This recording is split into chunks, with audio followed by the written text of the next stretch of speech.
ಅದೊಂದು 6 ವರ್ಷದ ಮಗು ಈಗಷ್ಟೇ ಜಗತ್ತನ್ನ ಕಣ್ಬಿಟ್ಟು ನೋಡ್ತಾ ಇದ್ದಂತ ವಯಸ್ಸು. ಆದ್ರೆ ಆ ಮಗು ಇವತ್ತಿಲ್ಲ.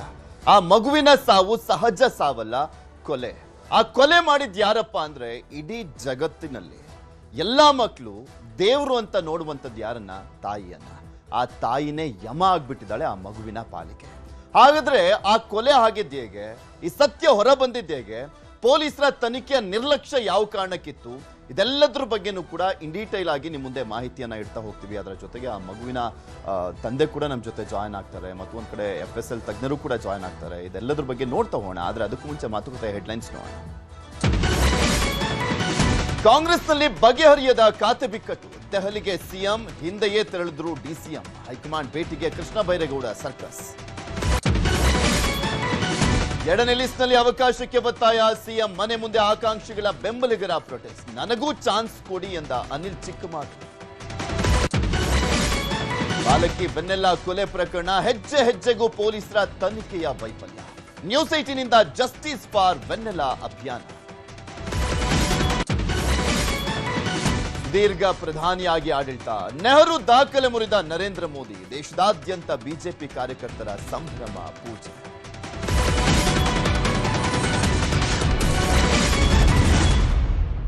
ಅಕ್ರಮ ಸಂಬಂಧಕ್ಕೆ ಬಾಲಕಿ ಬಲಿ. ಬಾಲಕಿ ಹಂತಕರ ರಕ್ಷಣೆಗೆ ನಿಲ್ತಾಕಾಗಿ. ಹೆಜ್ಜೆ ಹೆಜ್ಜೆಗೂ ಪೊಲೀಸರ ಬೇಜವಾಬ್ದಾರಿ. ಅಯ್ಯೋ ಕಂದ. Justice for Vennela.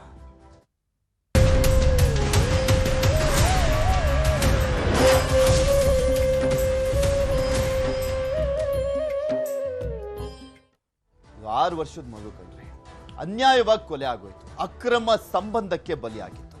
ಈ ಕೊಲೆ ಪ್ರಕರಣ ನಡೆದಿದ್ದು 4 ತಿಂಗಳ ಹಿಂದೆ. ಆದರೂ ಹೊರ ಬಂದಿದ್ದು ಈ ಪ್ರಕರಣನೇ ಒಂದು ರೀತಿಯಾಗಿ ರೋಚಕ. ಎಂಜಲಿನ ಆಸೆಗೆ ನಿಯತ್ತಿಲ್ಲದೆ ಪೊಲೀಸರು ಡೀಲ್ ಆಗಿ ಈ ಪ್ರಕರಣ ಹಳ್ಳ ಹಿಡ್ದಿತ್ತು. ಅದಾದ ನಂತರ ಈಗ ಒಂದೊಂದಾಗೆ ಏನೇನಾಯ್ತು ಈ ಪ್ರಕರಣದಲ್ಲಿ ಅಂತ ಗೊತ್ತಾಗ್ತಾ ಇದೆ. ಪ್ರೀತಿ, ಪ್ರೇಮ, ಬ್ರೇಕಪ್, ಬೇರೆ ಮದುವೆ, ಅದಾದ್ಮೇಲೆ ಮತ್ತೆ ಲವ್ ಕನೆಕ್ಷನ್. 19 ವರ್ಷಗಳ ಬಳಿಕ ಹಳೆ ಪ್ರೀತಿ ರೀಕನೆಕ್ಟ್ ಆಯಿತು. ಇವರು 19 ವರ್ಷ ಇದ್ದಾಗ ತಾಯಿ ಪ್ರಿಯಾಂಕಾ, ಆ ಪಾಪಿ ತಾಯಿ ಇದ್ದಾಳಲ್ಲ, ಆಕೆ 19 ವರ್ಷ ಇದ್ದಾಗ ಲವ್ ಮಾಡ್ತಾ ಇದ್ಲು. ಅದಾದ್ಮೇಲೆ ಬ್ರೇಕಪ್ ಆಗಿತ್ತು. ಮತ್ತೆ 19 ವರ್ಷ ಆದ್ಮೇಲೆ ಆ ಲವರ್ ಸಿಕ್ತ, ರೀಕನೆಕ್ಟ್ ಆಯ್ತು. ಲಾಯರ್, ಬಿಲ್ಡರ್ ಸೇರಿ ಕಂದಮ್ಮನನ್ನ ಅನ್ಯಾಯವಾಗಿ ಕೊಲೆ ಮಾಡಾಕ. ಬಾಲಕಿ ಬೆನ್ನೆಲ್ಲ ಕೊಲೆ ಕೇಸ್ಗೆ ಈಗ ಬಿಗ್ ಟ್ವಿಸ್ಟ್ ಸಿಗ್ತಾ ಇದೆ. ಅಮ್ಮನ ಕಳ್ಳಾಟಕ್ಕೆ ಬಲಿಯಾದ್ಲು ಬಾಲಕಿ. ಅಮ್ಮನ ಪ್ರಿಯಕರನಿಂದಲೇ ಬಾಲಕಿಯ ಕೊಲೆಯನ್ನ ಮಾಡಲಾಗಿದೆ. ದೂರು ಕೊಟ್ಟರು ಕೂಡ 2 ತಿಂಗಳು ಕಾಕಿ ಕಳ್ಳಾಟ ಆಡಿದೆ. ಹಳ್ಳ ಇಡಿಸುವಂತ ಪ್ರಯತ್ನ ಮಾಡಿದ್ದಾರೆ. ಕೇಸ್ನಲ್ಲಿ ಹೆಜ್ಜೆ ಹೆಜ್ಜೆಗೂ ಕೂಡ ಪೊಲೀಸರ ವೈಫಲ್ಯ ಎದ್ದು ಕಾಣಿಸುತ್ತೆ. ಯಾವ ಸಂದರ್ಭದಲ್ಲಿ ವೈಫಲ್ಯ ಅಂತ ಹೇಳ್ತೀವಿ ಅಂದ್ರೆ, ಇಲ್ಲಿ ವೈಫಲ್ಯ ಅಲ್ಲ, ಡೀಲ್ ಆಗಿದ್ದಾರೆ ಅಷ್ಟೇ. ಎಂಜಲ್ ಕಾಸಿನ ಆಸೆಗೆ ಪೊಲೀಸರು ತಮ್ಮನ್ನು ತಾವು ಮಾರ್ಕೊಂಡಿದ್ದಾರೆ. ಏನನ್ನು ಬೇಕಾದ್ರೂ ಮಾರ್ಕೊಳ್ಳುವಂಥವ್ರು ಕೆಲವು ಪೊಲೀಸರು. ಒತ್ತಡ ಹಾಕಿದ ಮೇಲೆ FIR ಆಯಿತು. FIR ಆಗಿದ್ದು ಯಾವಾಗ? 2 ತಿಂಗಳಾದ ಬಳಿಕ, ಈ ಜೂನ್ 4ನೇ ತಾರೀಕು. ಸಾವನ್ನಪ್ಪಿದ್ದು ಮಾರ್ಚ್ 24ಕ್ಕೆ. ಪ್ರಿಯಕರ ಮೋಹನ್ನನ್ನ ಬಂಧನ ಮಾಡಲಾಗಿದೆ. ಏರೋಪ್ಲೇನ್ ಹತ್ತಿಸಿದ ಮೇಲೆ ಅವನು ಸತ್ಯ ಬಾಯ್ಬಿಟ್ಟಿದ್ದಾನೆ. ಇನ್ನ ತಾಯಿ ಎಸ್ಕೇಪ್ ಆಗೋಗಿದ್ದಾಳೆ. ಪ್ರಿಯಾಂಕಾ ಎಸ್ಕೇಪ್ಗೆ ಪೊಲೀಸರೇ ನೆರವಾದ್ರ ಅಂತ. ಯಾಕೆಂದ್ರೆ ಇದುವರೆಗೂ ಆಕೆಯನ್ನ ಬಂಧಿಸಿಲ್ಲ. ಸಾಕ್ಷ್ಯ ನಾಶಕ್ಕೆ ಪೊಲೀಸರೇ ಅವಕಾಶ ಕೊಟ್ರ. ಮಗು ಕೊಲೆ ಕೇಸ್ನಲ್ಲಿ ಕಾಕಿಯ ಬೇಜವಾಬ್ದಾರಿ ಎದ್ದು ಕಾಣಿಸ್ತಾ ಇದೆ. ಒಂದ್ ಕಡೆ ಅವಳು ನಿರೀಕ್ಷಣಾ ಜಾಮೀನಿಗೆ ಅರ್ಜಿ ಹಾಕಿದ್ದಾಳೆ. ಅದಕ್ಕೂ ಆಕ್ಷೇಪಣೆ ಸಲ್ಲಿಸಿಲ್ಲ ಪೊಲೀಸರು. ಇದರಲ್ಲೂ ಕೂಡ ಅನುಮಾನ ಮೂಡ್ತಾ ಇದೆ. ವೆನ್ನೆಲ್ಲಾ ಕೊಲೆ ಕೇಸ್ನ ಇಂಚಿಂಚು ಮಾಹಿತಿ ನ್ಯಾಯ ಸಿಗೋವರೆಗೂ ನ್ಯೂಸ್ 18 ಕೂಡ ಬೆಂಬಲವಾಗಿ ನಿಂತಿದೆ ಆ ಕುಟುಂಬಕ್ಕೆ. ಜಸ್ಟಿಸ್ ಫಾರ್ ವೆನೆಲಾ ಅಭಿಯಾನವನ್ನು ಮಾಡ್ತಾ ಇದ್ದೀವಿ. ಪ್ರತಿ ಬುಲೆಟಿನಲ್ಲೂ ಕೂಡ ತೋರಿಸ್ತಾ ಇದ್ದೀವಿ. ಆ ಮಗುಗೆ ನ್ಯಾಯ ಸಿಗಬೇಕು. ತಂದೆ ಕಣ್ಣೀರನ್ನ ಹಾಕ್ತಾ ಇದ್ದಾರೆ. ಪ್ರಿಯಾಂಕಾ ಪೋಷಕರಿಗೆ ಹೊಸಕೋಟೆ ಬಳಿ 50 ಎಕರೆ ಜಮೀನಿತ್ತಂತೆ. ಮೋಹನ್ ಬಿಲ್ಡರ್ ಆಗಿದ್ದ, ರಿಯಲ್ ಎಸ್ಟೇಟ್ ಉದ್ಯಮಿ ಆಗಿದ್ದ. ಇದೇ ವಿಚಾರಕ್ಕೆ ಸಂಬಂಧಪಟ್ಟಂತೆ ಮಾತಾಡ್ತಾ ಹೋಗೋಣ. ನಮ್ಮ ಜೊತೆ ಬಾಲಕಿ ಬೆನ್ನೆಲ್ಲ ತಂದೆ ಪ್ರವೀಣ್ ಅವರಿದ್ದಾರೆ. ಹಾಗೆ ವಿಧಿವಿಜ್ಞಾನ ತಜ್ಞರಾಗಿರುವಂಥ ಡಾಕ್ಟರ್ ದಿನೇಶ್ ರಾವ್ ಅವರು ಕೂಡ ಇದ್ದಾರೆ. ಫಸ್ಟು ತಂದೆಯನ್ನ ಮಾತನಾಡಿಸ್ತಾ ಹೋಗ್ತೀನಿ. ಪ್ರವೀಣ್ ಅವರೇ, ಯಾರಿಗೇ ಆಗಲಿ ಮಕ್ಕಳು ಅಂದರೆ ಸರ್ವಸ್ವ. ಅದರಲ್ಲೂ ಹೆಣ್ಣು ಮಕ್ಕಳು ಅಂದರೆ ಒಂದು ಕೈ ಜಾಸ್ತಿನೇ ಪ್ರೀತಿ ಇರುತ್ತೆ, ಕಾಳಜಿ ಇರುತ್ತೆ, ಜವಾಬ್ದಾರಿ ಇರುತ್ತೆ. ಆ ಮಗು ಇಲ್ಲ ಅಂದಾಗ ಸಹಜವಾಗಿ ಗೊತ್ತಾಗಿರುತ್ತೆ ಆ ನೋವು ಹೇಗೆ ಅಂತ. ನೋಡ್ತಾನೆ ಇರ್ತೀವಿ ನಾವು. ಬಟ್ ಈ ಸಂದರ್ಭದಲ್ಲಿ ಎಷ್ಟು ಮಿಸ್ ಮಾಡ್ಕೊಳ್ತಾ ಇದ್ದೀರಾ ನಿಮ್ಮ ಮಗಳನ್ನ? ಬಹಳ ಮಿಸ್ ಮಾಡ್ಕೊತಾ ಇದೀನಿ ಸರ್, ಬಹಳ ಅಂದ್ರೆ ಬಹಳ ಸರ್. ನಂದು ಯಾವ್ದೋ ಒಂದು ನನ್ನ ಜೀವನದ ಒಂದು worst time in my life ನಾನ್ ಕಳೀತಾ ಇದ್ದೀನಿ ಸರ್ ಇವಾಗ. ವರ್ಸ್ಟ್ ಟೈಮ್ ಸರ್, ಇದಕ್ಕಿಂತ ವರ್ಸ್ಟ್ ನಾನು ಯಾವ್ದು ಇರೋದಿಲ್ಲ ಸರ್. ಅಂತ ಒಂದು ಇದು ಬೇಡ, ಇದು ಟೈಮ್ ಯಾರಿಗೂ ಬೇಡ ಸರ್, ನಮ್ ಶತ್ರುಗಳಿಗೂ ಬೇಡ ಸರ್ ಈ ತರ ದಿನಗಳು. ಹೇಗೆ ಗೊತ್ತಾಯ್ತು ಸರ್ ನಿಮಗೆ? ಯಾರು ಫಸ್ಟ್ ಇನ್ಫಾರ್ಮ್ ಮಾಡಿದ್ದು? ಏನಾಯ್ತು ಆ ಕ್ಷಣ, ಹೇಗಿತ್ತು? ಸರ್ ಫಸ್ಟ್ ನನಗೆ ನನ್ ಬಾಮೈದ ಫೋನ್ ಮಾಡ್ದ, ಬಾಬಾ ಅದ್ ಏನ್ ಮಾಡ್ತಾ ಇದೀರೋ ಬಿಟ್ಬಿಟ್ಟು ಹರಿಹರಲ್ಲಿ ಇದ್ದೆ ಸರ್, ಬೆಂಗಳೂರಿಗೆ ಬಂದ್ಬಿಡ್ರಿ ಅಂತ ಕರ್ದ. ಸರಿ ಆಯ್ತು ಹೋಗ್ ಬರ್ತೀನಿ ಅಂತ ಹೇಳ್ಬಿಟ್ಟು ಹೋದೆ ಸರ್. ನನಗೆ ಸುಮಾರು 300 ಕಿಲೋಮೀಟರ್ ಆಗುತ್ತೆ ಸರ್ ಇಲ್ಲಿಂದ ಹೋಗೋದಿಕ್ಕೆ. ಸೊ ನಾನು ಒಂದು 5.5 hours ಲೇಟರ್ ನಾನು ರೀಚ್ ಆದೆ, ಬ್ಯಾಂಗ್ಳೂರ್ ರೀಚ್ ಆದೆ. ಅಲ್ಲಿ ಇದು ಹೊಸಕೋಟೆ ಹತ್ರ ಇದ್ದಾಗ ಫೋನ್ ಮಾಡ್ದೆ, ರಾಘ ಯಾ ಕಡೆ ಬರ್ಲಪ್ಪ ಅಂತ ಕೇಳ್ದೆ. ವೈದೇಹಿ ಹಾಸ್ಪಿಟ್ಲ್ ವೈಟ್ ಫೀಲ್ಡ್ ಬನ್ರಿ ಅಂತ ಹೇಳಿದ್ರು. ಅಲ್ಲಿಗೆ ಹೋದೆ ನಾನು. ಹೋಗಿದ್ಮೇಲೆ ಗೊತ್ತಾಯ್ತು ನನಗೆ ದಟ್ ಪಾಪು ಇಸ್ ನೋ ಮೋರ್ ಅಂತ. ಅವಾಗ ರಾಘು ನನಗೆ ಹೇಳ್ದೆ ಸರ್, ಈ ತರ ಪಾಪು ಇಲ್ಲ ಅಂತ ಹೇಳ್ದೆ ಸರ್. ಅದ್ ಹೆಂಗಪ್ಪ ಹೆಲ್ತಿ ಮಗು, ನನ್ ಒಂದ್ ವಾರದ ಕೆಳಗೆ ನೋಡಿ ಆಟ ಆಡ್ಸಿ ಪಾಪುಗ್ ಐಸ್ ಕ್ರೀಮ್ ಎಲ್ಲ ತಿನ್ಸ್ ಬಂದಿರೋದು ಅದ್ ಹೆಂಗಪ್ಪ ಆಗತ್ತೆ ಅಂತ ಕೇಳ್ದೆ. ಅವ್ನು ಹೇಳ್ದ, ರಾತ್ರಿ 11 ಗಂಟೆಗೇನೋ ಬಿರಿಯಾನಿ ತಿನ್ಸಿದ್ಲಂತೆ ಇವಳು, ಪಾಪು ನಾವು ಮಲಗಿಸಿದಾರಂತೆ. ಬೆಳಗ್ಗೆ ಎದ್ದಾಗ ಪಾಪು ಇಸ್ ಅನ್ರೆಸ್ಪಾನ್ಸಿವ್ ಅಂತ ಹೇಳ್ಬಿಟ್ಟು ಯಾವ್ದೋ ಹಾಸ್ಪಿಟ್ಲ್ ಕರ್ಕೊಂಡು ಹೋಗಿದ್ದಾರೆ. ಅಲ್ಲಿ it was declared brought dead ಅಂತ. ಸೊ ಇವನ್ ರಾಘು ಬೆಳಗ್ಗೆನೆ ಹೋಗ್ಬಿಟ್ಟಿದ್ದಾನೆ ಆ ಹಾಸ್ಪಿಟ್ಲಿಗೆ. ಹೋಗಿ ಅಲ್ಲೋಗಿ ನೋಡಿದಾಗ ಪಾಪು ಮೂಗಲ್ಲಿ ಬ್ಲಡ್ ಬರ್ತಾ ಇತ್ತಂತೆ ಸರ್. ಬಿರಿಯಾನಿ ತಿಂದ್ರೆ ಕೆಟ್ಟ ಬಿರಿಯಾನಿ ಆದ್ರೆ ಒಂದು ಲೂಸ್ ಮೋಷನ್ ಆಗ್ಬೇಕು, ವಾಮಿಟಿಂಗ್ ಆಗ್ಬೇಕು, ಜ್ವರ ಬರ್ಬೇಕು, ಏನೋ ಆತರ ಸಿಂಪ್ಟಮ್ಸ್ ಬರ್ಬೇಕು. ಮೂಗಲ್ ಬ್ಲಡ್ ಎಕ್ ಬರುತ್ತೆ ಅಂತ ಹೇಳಿ ಅವನು ಗಾಬರಿ ಪಟ್ಟು ಸೀದಾ ಕಾಡುಗೋಡಿ ಸ್ಟೇಷನ್ಗೆ ಹೋಗ್ಬಿಟ್ಟು ಫಸ್ಟ್ ಅವನೇ ಕಂಪ್ಲೇಂಟ್ ಕೊಟ್ಟಿರೋದು ಸರ್. ನನಗೆ ಪ್ರಿಯಾಂಕಾ ಮೋಹನ್ ಮೇಲೆ ಸಂದೇಹ ಐತೆ, based on the suspicious death of my niece Vennela P ಅಂತ ಬರ್ಸ್ಬಿಟ್ಟಿದ್ದಾರೆ ಸರ್ ಅವ್ರು ಫಸ್ಟ್. ನಾನು ಹೋಗಿದ ನಂತರ ನನಗೆ ಗೊತ್ತಾಗಿದ್ದು ದಟ್ ಸೆಕೆಂಡ್ ವರ್ಷನ್ ಅವಾಗ ಬಂತು. ದಟ್ ಇವರು ಎಲ್ಗೋ ಆಚೆ ಹೋಗಿದ್ರು, ಆಮೇಲೆ ಐಸ್ ಕ್ರೀಮ್ ತಿನ್ಸಿದ್ರು, ಆಮೇಲೆ ಕೋಲಾರ್ಗೆ ಎಲ್ಗೋ ಹೋಗ್ಬಿಟ್ಟು ಕಾಫಿ ಡೇಗೆ ಹೋಗಿ ಅಲ್ಲೊಂದ್ ಮಿಡ್ ನೈಟ್ 2 o'clock ತನಕ ಇದ್ರಂತೆ. ಪಾಪು ವಾಸ್ ಸ್ಲೀಪಿಂಗ್ ಆನ್ ದ ಇದು ಸೆಂಟರ್ ಸೀಟ್ ಅಲ್ಲಿ ಮಲ್ಗಿತ್ತಂತೆ. ಗಾಡಿ ಇಗ್ನಿಷನ್ ಆನ್ ಮಾಡಿ AC ಎಲ್ಲ ಆನ್ ಮಾಡ್ಬಿಟ್ಟು ಇವರು they spent inside the coffee day for almost 2 hour ಅಲ್ಲೇ ಇದ್ರಂತೆ ಸರ್ ಅಲ್ಲಿ. ಅಂಡ್ ಮನೆಗೆ ವಾಪಸ್ ಬಂದಿದ್ರೆ ಪಾಪುನ್ ಎತ್ಕೊಂಡು ಹೋಗಿ ಮನೇಲಿ ಬೆಡ್ರೂಮ್ ಅಲ್ಲಿ ಮಲಗಿಸ್ಬಿಟ್ಟು ಬೆಳಗ್ಗೆ ಎದ್ದು ನೋಡಿದಾಗ ಶಿ ವಾಸ್ ಅನ್ರೆಸ್ಪಾನ್ಸಿವ್, ಅದಕ್ಕೆ ಹಾಸ್ಪಿಟಲ್ ಕರ್ಕೊಂಡ್ ಬಂದೆ ಅಂತ. ಈ 2 ವರ್ಷನ್ಸ್ ಮತ್ತು ನನಗೆ ಬಂದಿತ್ತು ಸರ್. ಅಂದ್ರೆ ನಿಮಗೆ ಕಾಲ್ ಮಾಡಿದಾಗ್ಲೇ ಇನ್ಫಾರ್ಮ್ ಮಾಡಿರ್ಲಿಲ್ವಾ ಸಾವನ್ನಪ್ಪಿದೆ ಅಂತ? ಬನ್ನಿ ಅರ್ಜೆಂಟ್ ಅಂತ ಹೇಳಿದ? ಎಸ್ ಸರ್, ಬೇಗ ಬನ್ನಿ ನೀವು, ಅರ್ಜೆಂಟ್ ಆಗಿ ಬನ್ನಿ ಅಂತ ಹೇಳಿದ್ರು ಹೊರತು ನನಗೆ ಆ ದಾರಿಯಲ್ಲಿ ನಾನು ಮತ್ತೆ ಆಮೇಲೆ ಅಂದ್ರೆ ಅವ್ರಿಗೂ ಗೊತ್ತಿತ್ತು ಎಷ್ಟು ಸೆಂಟಿಮೆಂಟಲ್ ಪರ್ಸನ್ ರೆಸ್ಪೆಕ್ಟ್ ಟು ವೆನ್ನು ಅಂತ ಅವ್ರಿಗೆ ಗೊತ್ತಿತ್ತು ಅವರಿಗೆ. ಹಾಗಾಗ್ಬಿಟ್ಟು ಅವ್ರು ನನಗೆ ಏನು ಹೇಳಿರ್ಲಿಲ್ಲ ಸರ್. ಅಲ್ಲಿ ವೈದೇಹಿ ಹಾಸ್ಪಿಟಲ್ ಬರೋ ತನಕನೇ ಹೇಳಿರ್ಲಿಲ್ಲ. ನಿಮ್ ಮಗು ಬಾಡಿ ಎಲ್ಲ ನೋಡಿದ್ರ ಸರ್ ಆ ಟೈಮಲ್ಲಿ? ಯಾಕೆಂದ್ರೆ ನಾನು ಒಂದು 6 ವರ್ಷದ ಮಗುವಿನ ತಂದೆಯಾಗಿ ಕೇಳ್ತಾ ಇದ್ದೀನಿ. ಬಿಕಾಸ್ ನಮ್ಮ ಮಕ್ಳಿಗೆ ಏನಾದರೂ ಒಂದು ಸ್ವಲ್ಪ ಗುಳ್ಳೆ ಬಂದರೆ ಸಾಕು, ತಡ್ಕೊಳಕ್ಕಾಗಲ್ಲ. ಅಂಥದ್ರಲ್ಲಿ ಆ ಮಗು ಸಾವನ್ನಪ್ಪಿದೆ ಅನ್ನುವಂಥ ಕ್ಷಣ ನಿಜಕ್ಕೂ ಊಹಿಸ್ಕೊಳ್ಳೋಕ್ಕೂ ಸಾಧ್ಯ ಇಲ್ಲ. ನೀವು ಚೆಕ್ ಮಾಡಿದ್ರಾ ಏನಾಯ್ತು, ಏನು ಎತ್ತ ಅನ್ನುವಂಥದ್ರ ಬಗ್ಗೆ? ಸರ್ ಪೋಸ್ಟ್ ಮಾರ್ಟಮ್ ಮಾಡಿದ್ಮೇಲೆ ಆಚೆ ಕಳಿಸಿದ್ರು ಸರ್. ಪಾಪದ ಬಾಡಿನ ಇಳ್ಕೊಂಡ್ ಗೋಳಾಡ್ಬಿಟ್ಟೆ ಸರ್ ನಾನು. ಹೆಂಗ ಒಂದು 5 ವರ್ಷದ ಮಗು ಅದು ಹೆಂಗ ಆಗತ್ತೆ ಈ ತರ all of A sudden sir. ನನ್ ವಾರ 10 ದಿನ ಎತ್ತಾಡ್ಸಿದೀನಿ, ಇವತ್ತಿಲ್ಲ ಅಂತ ಹೇಳಿದ್ರೆ ಹೆಂಗ ಕಂಟ್ರೋಲ್ ಮಾಡ್ಬೇಕು ಸರ್ ನನ್ನ ಎಮೋಷನ್ಸ್ ನ? ಬಹಳ ತೀರಾ ಕಷ್ಟ ಆಯ್ತು ಸರ್, ತೀರಾ ಕಷ್ಟ ಆಯ್ತು ಸರ್ ನನಗೆ. ನಿಮ್ ವೈಫು ಸುಮ್ನೆ ಇದ್ರಾ ಆ ಟೈಮಲ್ಲೆಲ್ಲ? ಅವ್ರು ನಾಟಕ ಆಡ್ತಾ ಇದ್ರ? ಸರ್ ನಾಟಕ ಆಡ್ತಾ ಇದ್ಲೋ ನಿಜವಾಗ ಆಡ್ತಾ ಇದ್ಲೋ ನನಗೆ ಗೊತ್ತಿಲ್ಲ ಸರ್ ನನಗೆ. ಬಟ್ ವೆನ್ನು ಅನ್ಕಂತ ಏನೇನೋ ಮಾತಾಡ್ತಾ ಇದ್ಲು ಸರ್. ಅದೊಂದು ಕೇಳ್ದೆ ಸರ್, ನಾನು ಅದನ್ನ ನೋಡ್ದೆ ಸರ್ ಅದನ್ನ. ನಿಮ್ಗೆ ಫಸ್ಟ್ ಹೇಳಿದ್ದು ಅವರೆಲ್ಲ ನ್ಯಾಚುರಲ್ ಡೆತ್ ಅಂತ? ಇಲ್ಲ ಸರ್, ನ್ಯಾಚುರಲ್ ಅಂತ ಹೇಳಿಲ್ಲ ಸರ್ ಯಾರು. ಬಟ್ ಈ ತರ ಈ 2 ಇನ್ಸ್ಟೆನ್ಸಸ್ ಹೇಳ್ಬಿಟ್ಟು ಈ ತರ ಎಲ್ಲ ಸ್ಟೋರೀಸ್ ಹೇಳ್ತಾ ಇದ್ದಾಳೆ ಪ್ರಿಯಾಂಕಾ ಅಂತ ನನ್ ಬಾಮೈದನೇ ಹೇಳಿದ್ದು ಸರ್. ನೀವೇನ್ ಮಾತಾಡಿಸ್ಲಿಲ್ಲ ಪ್ರಿಯಾಂಕನ? ಇಲ್ಲ, ಅವತ್ ಮಾತಾಡ್ಸಿರ್ಲಿಲ್ಲ ಸರ್, ನಾನು ಪ್ರಿಯಾಂಕನ್ ಮಾತಾಡ್ಸಿರ್ಲಿಲ್ಲ. ನಾನ್ ಮಗು ಹಿಡ್ಕೊಂಡೆ ಕುತ್ಕೊಂಡಿದ್ದೆ ಸರ್. ನಾನು ನನ್ನ ಅದೇ ಗೋಳಲ್ಲಿದ್ದೆ. ನಾನು ಅವಳ ಕಡೆಗೆ ನಾನು ಕಾನ್ಸಂಟ್ರೇಟ್ ಮಾಡಿರ್ಲಿಲ್ಲ ಸರ್. ಎಷ್ಟ್ ದಿನ ಆದ್ಮೇಲೆ ನಿಮ್ಮಿಂದ ದೂರ ಆಗಿದ್ದು ಮಗು? ಎಷ್ಟ್ ದಿನ ಆದ್ಮೇಲೆ ನೋಡಿದ್ದು ನೀವು? ಸರ್, ಜನವರಿ 12th ಲಾಸ್ಟ್ ನಾನು ಪಾಪುನ, ಅಂದ್ರೆ ಅವತ್ತು ಮನೆಯಿಂದ ನಾನು ಆಚೆ ಬಂದಾಗ ಮಕ್ಕಳಿಬ್ಬರನ್ನು ಮಾತಾಡ್ಸ್ಕೊಂಡ್ಬಿಟ್ಟೆ ಹೊರಟು ಬಂದಿದ್ದೆ ಸರ್ ನಾನು, 12ನೇ ತಾರೀಕು. ಅದಾಗಿದ್ಮೇಲೆ ಪಾಪುದು ಇವಾಗ 25th ಇದು ಇನ್ಸಿಡೆಂಟ್ ಆಗಿದೆ. ಇದಕ್ಕೊಂದು 1 ವೀಕ್ ಆಗೋ ನಾನು ಪಾಪುನ ಲಾಸ್ಟ್ ನಾನು ನೋಡಿದ್ದು, ಮಾತಾಡ್ಸಿದ್ದು, ವಾಟ್ಸ್ಆಪ್ ಅಲ್ಲಿ ಮಾತಾಡ್ಸಿದ್ದು ಸರ್. ಓಕೆ, ಪ್ರವೀಣ್ ಅವರೇ ಮಾತನಾಡಿಸಿ. ನಮ್ಮ ಜೊತೆ FSL ತಜ್ಞರಾಗಿರುವಂಥ ದಿನೇಶ್ ರಾವ್ ಅವರಿದ್ದಾರೆ. ಸರ್, ಇದೊಂಥರ ಎಮೋಷ್ನಲ್ ಮೂಮೆಂಟು, ಯಾಕೆಂದರೆ ಆ ಮಗುವಿನ ತಂದೆನ ಮಾತನಾಡಿಸ್ಬೇಕಾದ್ರೆ. ಬಟ್ ತನಿಖೆನೂ ಕೂಡ ಅದೇ ರೀತಿ ಹಳ್ಳ ಹಿಡ್ದಿರುವಂಥದ್ದು ಮತ್ತೊಂದು ದುರಂತ.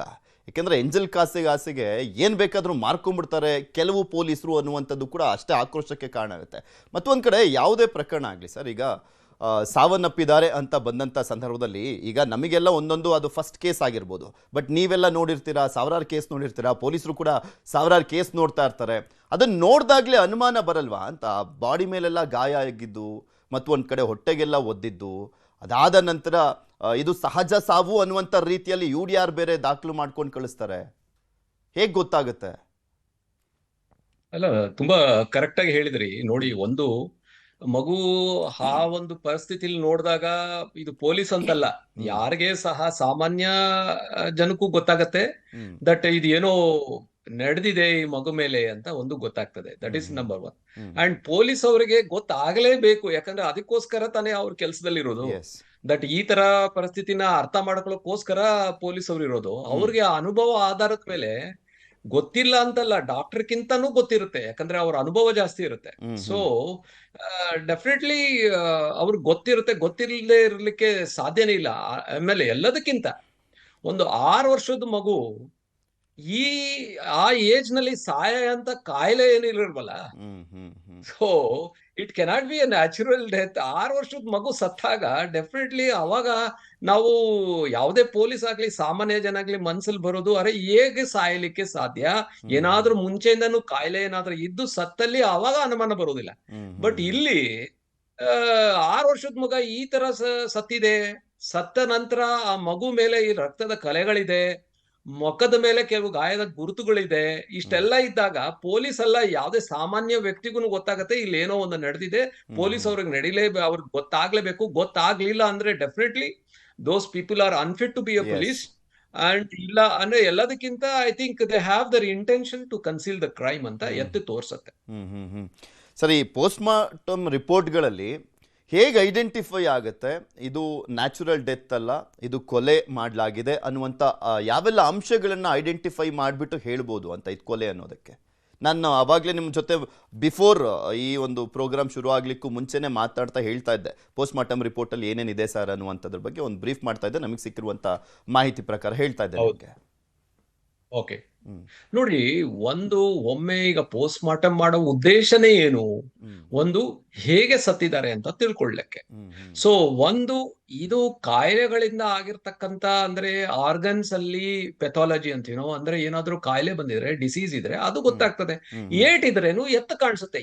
ಬಟ್ ಈ ತರ ಏಟ್ಗಳಂತೂ ಮೇಲೇನೂ ದೇಹದ ಮೇಲ್ಭಾಗದಲ್ಲೂ ಗೊತ್ತಾಗ್ತದೆ, ಮತ್ತೆ ದೇಹದ ವಿಚ್ಛೇದನ ಅಂದ್ರೆ once we dissect the body, ಅವಾಗ್ಲೂ ನಮಗೆ ಒಳಗೆ ಇಂಟರ್ನಲ್ ಆರ್ಗನ್ ಡ್ಯಾಮೇಜ್ ಮತ್ತೆ ಅದರಲ್ಲಿ ಆಗಿರ್ತಕ್ಕಂತ ಬದಲಾವಣೆಗಳು, ರಕ್ತಸ್ರಾವ, ಇದರ ಆಧಾರದ ಮೇಲೆ ಯಾವ ಆರ್ಗನ್ ಡ್ಯಾಮೇಜ್ ಆಗಿದೆ, ಅಲ್ಲಿಂದ ಎಷ್ಟು ರಕ್ತಸ್ರಾವವಾಗಿದೆ, ಆ ರಕ್ತಸ್ರಾವದ ಕ್ವಾಂಟಿಟಿ ಏನು, ಅದರ ಆಧಾರದ ಮೇಲೆ ಇಲ್ಲಿ ಹೊಟ್ಟೆನಲ್ಲಿ ಸಿಕ್ಕಿದೆ 500 ml ಗಿಂತ ಮೇಲೆ, ಒಂದು ಮಗುಗೆ 500 ml ಗಿಂತ ಮೇಲೆ ರಕ್ತ ಸ್ರಾವ ಅದ, ದಟ್ ಈಸ್ ಬ್ಲಡ್ ಕ್ಲಾಟ್ಸ್ ಅಂತ ಹೇಳ್ತೀವಿ. ಅದಲ್ಲದೆ ಆ ಒಳಗಿರ್ತಕ್ಕಂತ ಅಬ್ಡಮಿನಲ್ ಆರ್ಗನ್ಸ್ ನಲ್ಲಿ ನಾವು ಕಂಟ್ಯೂಷನ್ ಅಂತೀವಿ, ಅದರಲ್ಲಿ ಬೇಕಾದಷ್ಟು ರಕ್ತಸ್ರಾವ ಟಿಶ್ಯೂನಲ್ಲಿ ಸೇರ್ಕೊಂಡಿರುತ್ತೆ. ಸೊ ಅದು ಪ್ಲಸ್ ಮುಖದ ಮೇಲೆ ಆಗಿರ್ತಕ್ಕಂಥ ಗಾಯಗಳು, ಪ್ಲಸ್ ಶ್ವಾಸಕೋಶದಲ್ಲಿ ಆಗಿರ್ತಕ್ಕಂಥ changes, it is very very clear. Doctor ಎಲ್ಲ ಕರೆಕ್ಟ್ ಆಗಿ ಬರ್ದಿದ್ದಾರೆ, ಅದರಲ್ಲೇ ಗೊತ್ತಾಗತ್ತೆ ಇದು ಯಾವ ರೀತಿ ಒಂದು ಕ್ರೌರ್ಯಕ್ಕೆ ಒಳಗಾಗಿದೆ ಮಗು. ಅಂದ್ರೆ ಇಟ್ ಇಸ್ ವೆರಿ ಕ್ಲಿಯರ್.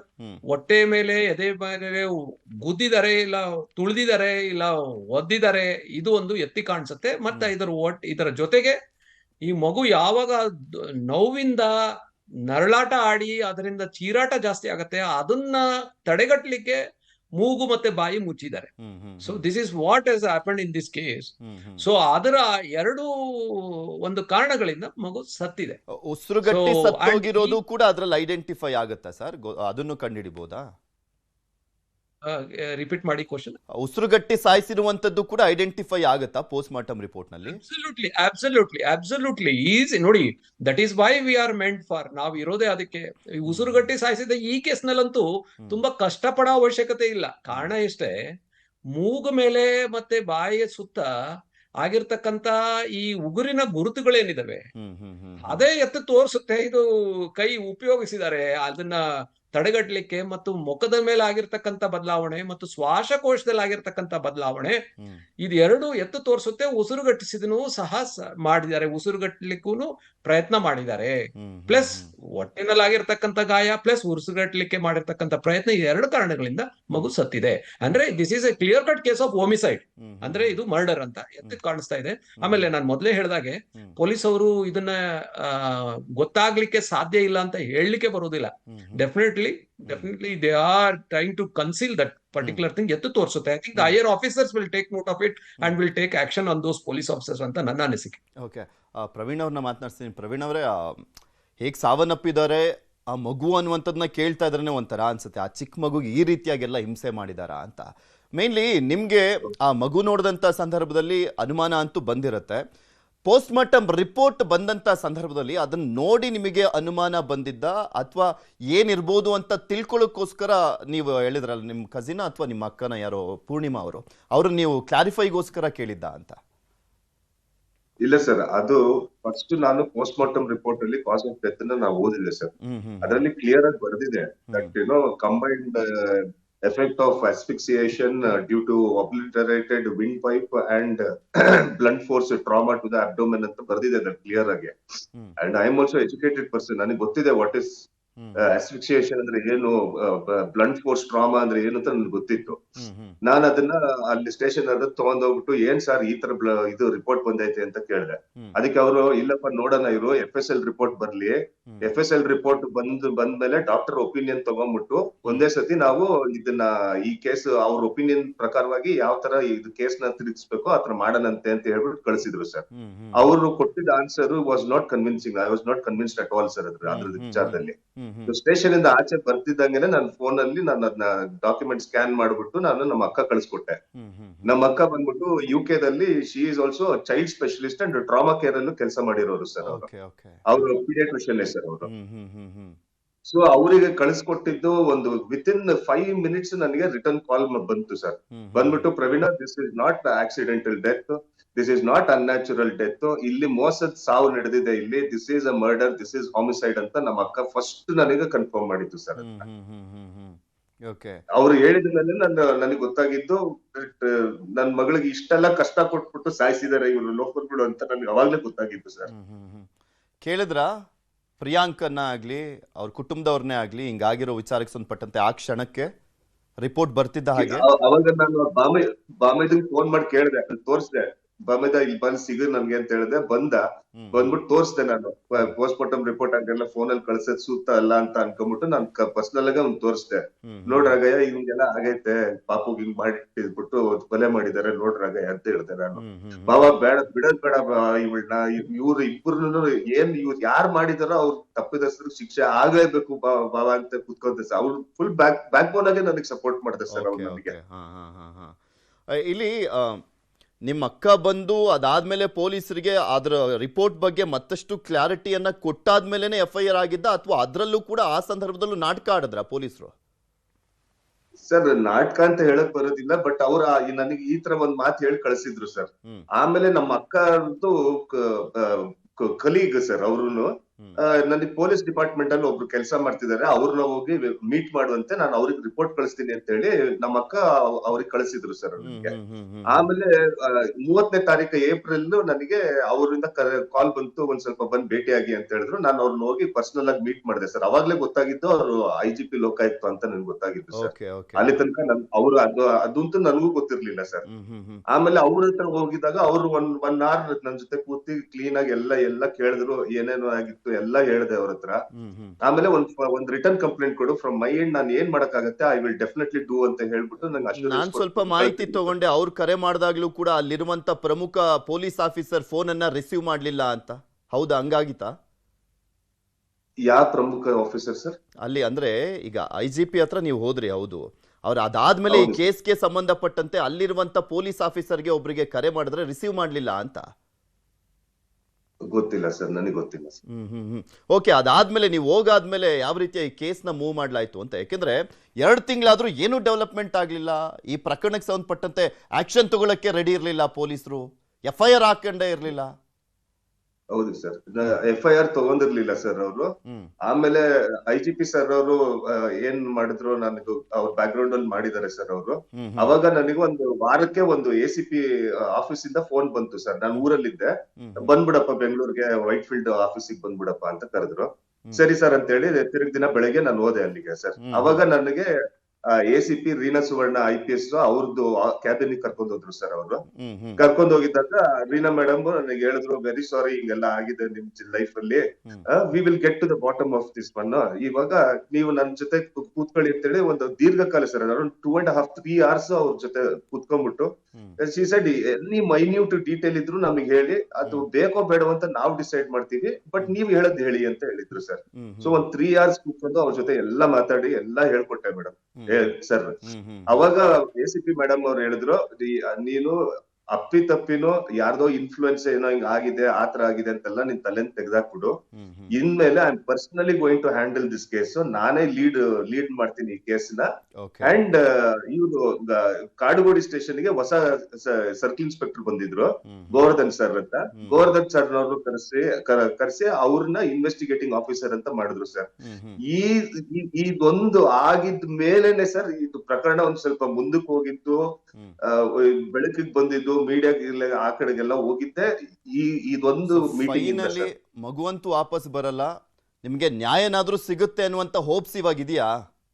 ನಾವು ಕೂಡ ನಿಮ್ ಸಪೋರ್ಟಿವ್ ಆಗಿ ನಿಂತ್ಕೊಂಡಿದೀವಿ ನ್ಯೂಸ್ 18 ನಲ್ಲಿ. ಇದೇ ವಿಚಾರಕ್ಕೆ ಸಂಬಂಧಪಟ್ಟಂತೆ ಬೆಳಗ್ಗೆಯಿಂದಲೂ ಕೂಡ ಸುದ್ದಿಯನ್ನ ಬಿತ್ತರಿಸ್ತಾ ಇದೀವಿ. ಈ ಸುದ್ದಿ ಕೇಳಿ ನಮ್ಗೆ ತುಂಬಾ ಬೇಜಾರಾಗೋಯ್ತು ಸರ್, ಈ ರೀತಿಯಾಗೂ ಇರ್ತಾರ ಅಂತ. ಹೌದು ಸರ್, ನನಗ್ ನಂಬಿಕೆ ಇದೆ ಸರ್. ಇವಾಗ ನನಗ್ ನಂಬಿಕೆ ಇದೆ. ರೀನಾ ಮೇಡಮ್ ಅವ್ರ ಕೇಸ್ ತಗೊಂಡಿದ್ಮೇಲೆ ನನಗ್ ನಂಬಿಕೆ ಬಂತು ಸರ್. 100% ಒಬ್ರು ಪೊಲೀಸ್ ಆಫೀಸರ್ನ ಅವ್ರ ಡ್ಯೂಟಿ ಮಾಡೋದಕ್ಕೆ ಅವ್ರನ್ನ ಬಿಟ್ರೆ ಎಷ್ಟು ಸ್ಪೀಡ್ ಆಗಿ ಮಾಡ್ತಾರೆ ಅನ್ನೋದನ್ನ ರೀನಾ ಮೇಡಮ್ ತೋರಿಸಿದ್ರು ಸರ್. ಗೋವರ್ಧನ್ ಸರ್ ಅಷ್ಟೇ, ಹಗಲು ರಾತ್ರಿ ಒಂದ್ ಮಾಡಕ್ ಬಿಟ್ರು ಸರ್.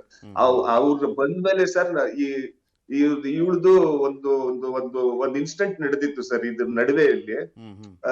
ನನ್ ಬಾಮೈದ ನನ್ ಜೊತೆಗೆ ಇತ್ತ ಸರ್. ಆಮೇಲೆ ಈ ಲ್ಯಾಂಡ್ ಡೀಲ್ ವಿಚಾರವಾಗಿ ನನ್ನ ಈ ಬಾಮೈದಂಗೆ ಅವಳು ಪ್ರಿಯಾಂಕಾ ಫೋನ್ ಮಾಡ್ಬಿಟ್ಟು, ನೀನ್ ಅಕಸ್ಮಾತ್ ನೀನೇನಾರ ಇದು ಕಂಪ್ಲೇಂಟ್ ವಾಪಸ್ ತಗೋ, ಯಾಕಂದ್ರೆ ಫಸ್ಟ್ ರಾಘವೇಂದ್ರ ಮೇಲೆ ಕಂಪ್ಲೇಂಟ್ ಆಗಿದ್ದು ಸರ್. ಸೊ ನೀನ್ ಕಂಪ್ಲೇಂಟ್ ವಾಪಸ್ ತಗೊಂಡಿಲ್ಲ ಅಂತ ಹೇಳಿದ್ರೆ ನಾನು ಪ್ರಾಪರ್ಟಿ ಡಾಕ್ಯುಮೆಂಟ್ಸ್ ನಾನು ಸೈನ್ ಹಾಕಲ್ಲ ಅಂತ ಅವಳು ಎದುರಿಸ್ಬಿಟ್ಟಿದ್ಲು ಸರ್ ಅವಳ. ಸೊ ಅವಾಗ ಇವ್ರು ಸ್ವಲ್ಪ ಬ್ಯಾಕ್ ಆದ್ರು ಸರ್ ಇವ್ರು ಬಾಮೈದ ಎಲ್ಲ. ಸೊ ಇವ್ರು ಸ್ಟೇಷನ್ ಎಲ್ಲ ಅವ್ರಿಗೆ ಹೇಳಿದ್ದೆ ನಾನು, ಈ ತರ ಹಿಂಗ್ ಆಗಿದೆ ಅಂತ ಹೇಳಿದ್ದೆ ನಾನು.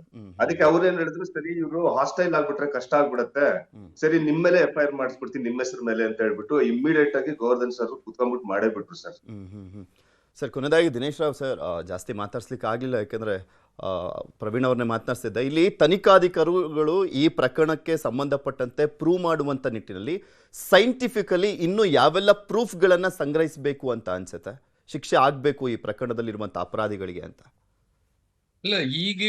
ಈಗ ಇರ್ತಕ್ಕಂತ ಪೋಸ್ಟ್ ಮಾರ್ಟಮ್ ರಿಪೋರ್ಟ್ ಆಧಾರದ ಮೇಲೆನೆ it is very clearly demonstrating that unnatural act, ಅಂದ್ರೆ ಇಲ್ಲಿ ವೈಲೆಂಟ್ ಆಕ್ಟ್ ನಡೆದಿದೆ, ಇದರಿಂದ ಸಾವು ಸಂಭವಿಸಿದೆ ಅಂತ ಗೊತ್ತಾಗಿದ ತಕ್ಷಣ ಇದರ ಆಧಾರದ ಮೇಲೆ ಅವರು ಈಗ ಏನು 174 CRPC ನಲ್ಲಿ ಏನದು ತನಿಖೆ ಮಾಡಿದ್ದಾರೆ, they can immediately change this as A case of A murder. So ಇವ್ರಿಗೆ ಯಾಕೆ ಇವರು FSL ರಿಪೋರ್ಟ್ ಬರ್ಲಿ ಅಂತ ಈ ತರ ಹೇಳಿದ್ದಾರೆ, ಡೆಫಿನೆಟ್ಲಿ ಅದಕ್ಕೂ ಇದಕ್ಕೂ ಸಂಬಂಧ ಇಲ್ಲ. That can be used as a further opinion. ಆ FSL ರಿಪೋರ್ಟ್ ನ ಅದ್ರ ಕಾರಣದಿಂದ ಡಿಲೇ ಮಾಡ್ತಾ ಹೋದ್ರೆ ವಿಟ್ನೆಸಸ್ ಆಗತ್ತೆ, ತೊಂದರೆ ಆಗತ್ತೆ, ಎವಿಡೆನ್ಸಸ್ ತೊಂದರೆ ಆಗತ್ತೆ. ಯಾಕಂದ್ರೆ ಕಾರ್ ನಲ್ಲಿ ಇರೋದ್ರಿಂದ ಕಾರ್ ನಲ್ಲಿ ಇರ್ತಕ್ಕಂಥ ಎವಿಡೆನ್ಸಸ್ ನ ರಿಟ್ರೀವ್ ಮಾಡ್ಬೇಕು. ಅಲ್ಲಿ ಯಾರು ಇದ್ರು ಅಂತ ಅವ್ರದ್ದು ಕಾಲ್ ಡಂಪಿಂಗ್ ಇಂದ ಹಿಡಿದು CCTV ಇಂದ ಹಿಡಿದು ಪ್ಲಸ್ ಯಾರಾದ್ರೂ ವಿಟ್ನೆಸಸ್ ಇದಾರೆ ಅವ್ರ ಸ್ಟೇಟ್ಮೆಂಟ್ ರೆಕಾರ್ಡ್ ಮಾಡ್ಕೋಬೇಕು. ಕಾರ್ ನಲ್ಲಿ ಇರ್ತಕ್ಕಂಥ trace evidence, material evidence plus biological evidence ಏನಿದೆ ಅದನ್ನೆಲ್ಲ ರಿಟ್ರೀವ್ ಮಾಡಿ ಅದನ್ನ ಯಾವಾಗ ಕೇಸ್ ಮಾಡಿದ್ರೆ 100% ಕನ್ವಿಕ್ಷನ್. ಸೊ ಇದ್ರಲ್ಲಿ ಏನಾದ್ರೂ ಇವರು ಡಿಲೇ ಮಾಡಿ ಕಾರ್ನೂ ಸೀಸ್ ಮಾಡಿಲ್ಲ, ಅದ್ರಲ್ಲಿ ಎವಿಡೆನ್ಸ್ ರಿಟ್ರೀವ್ ಮಾಡಿಲ್ಲ, ಪ್ಲಸ್ ಇದನ್ನ ನೋಡಿ ಈಗಿರೋ ರಿಪೋರ್ಟ್ ನಾನು ಮೊದಲೇ ಹೇಳಿದಾಗ ರಿಪೋರ್ಟ್ ಆಧಾರದ ಮೇಲೆ 302 ಕನ್ವರ್ಟ್ ಮಾಡ್ಬೋದು. It's A clear cut homicide report ನಲ್ಲಿ ಎದ್ದು ತೋರಿಸ್ತಾ ಇದೆ. ಸೊ ಇದರಿಂದ ಅವರು ಬೇರೆ ಯಾವ್ದೋ ಈಗೇನೋ ಅವರು ಆರ್ಗನ್ಸ್ ನ ಪಾಯ್ಸನ್ ಕಳ್ಸಿದ್ದಾರೆ, ಯಾಕೆ ಕಳ್ಸಿದ್ದಾರೆ ಗೊತ್ತಿಲ್ಲ, ಕಳ್ಸಿದ್ರು ಸಹ ಯಾಕೆ ಸತ್ತಿದ್ದಾರೆ ಅಂತ ರಿಪೋರ್ಟ್ ನಲ್ಲಿ ಉಲ್ಲೇಖ ಆದ್ಮೇಲೆ ಅವರು ಪಾಯ್ಸನಿಂಗ್ ಅಂತೂ ಸತ್ತಿರೋದಿಲ್ಲ.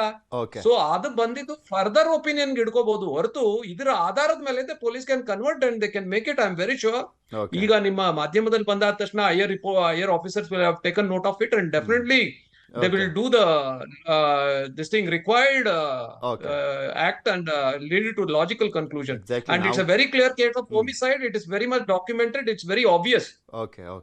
Okay, thank you Dinesh Rao sir. ಹಾಗೆ ಪ್ರವೀಣ್ ಅವರೇ, ನಾವು ಕೂಡ ಇದಕ್ಕೆ ಸಪೋರ್ಟಿವ್ ಆಗಿ ನಿಂತ್ಕೊಂಡಿರ್ತೀವಿ. ನೀವು ಕೂಡ ಧೈರ್ಯ ತಗೊಳ್ಳಿ, ನಿಮ್ಮ ಜೊತೆ ನ್ಯೂಸ್ 18 ಕೂಡ ಇರುತ್ತೆ. ಏನೇ ಆದರೂ ಕೂಡ ನಾವು ಸಪೋರ್ಟ್ ಮಾಡ್ತಾ ಈ ಒಂದು ಪ್ರಕರಣಕ್ಕೊಂದು ನ್ಯಾಯ ಸಿಗುವಂತೆ ನಾವು ಕೂಡ ಮಾಡ್ತೀವಿ.